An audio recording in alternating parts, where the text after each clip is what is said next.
गांव के किनारे एक पुराना सा मकान था। लोग कहते थे कि वहां एक मुसलमान औरत रहती है जिसका नाम था ज़ैनब।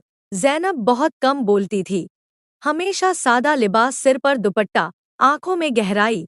मगर उसके बारे में अजीब अजीब बातें मशहूर थी। कहते थे वो औरत कुछ जानती ही जो आम लोग नहीं जानते। रहस्य की शुरुआत।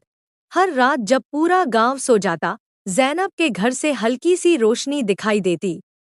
एक छोटी सी चिराग जलती रहती और वो देर रात तक सजदे में रोती रहती। लोगों को लगता ये औरत कुछ छुपा रही है। कुछ औरतें कहतीं शायद ये जिन्नात से बात करती है। कुछ मर्द फुसफुसाते इसकी दुआ तुरंत कबूल हो जाती है। मगर सच्चाई कोई नहीं जानता था। एक बीमार बच्चा। एक दिन गांव के सरपंच का बेटा अचानक बहुत बीमार हो गया। डॉक्टर आए, दवाइयां दी, मगर हालत बिगड़ती गई। आखिर किसी ने कहा ज़ैनब के पास चलो, वो दुआ करती है। पहले तो सब हिचकिचाए, मगर जब हालात नाजुक हो गए तो सरपंच खुद उसके दरवाजे पर पहुंचा। ज़ैनब ने दरवाज़ा खोला, चेहरे पर सुकून, आंखों में नूर। वो बोली, मैं कुछ नहीं करती, सब अल्लाह करता है। वो बच्चे के सिरहाने बैठी, आंखें बंद की और धीमे से दुआ पढ़ी। कमरे में अजीब सा सुकून फैल गया। चमत्कार या करामात। अगली सुबह बच्चे का बुखार उतर चुका था। गांव में हलचल मच गई। अब लोग उसे डर से नहीं, इज्जत से देखने लगे।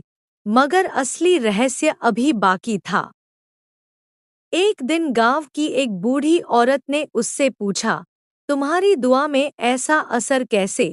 ज़ैनब मुस्कुराई और बोली, मैं कोई आलिमा नहीं, ना ही कोई खास शख्सियत। मैं बस हर रात अल्लाह से अपने गुनाहों की माफ़ी मांगती हूँ और दूसरों के लिए दुआ करती हूँ।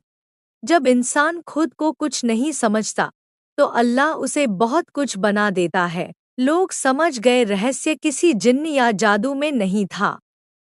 रहस्य था उसका सच्चा यकीन, उसकी तन्हाई की इबादत और उसका साफ दिल।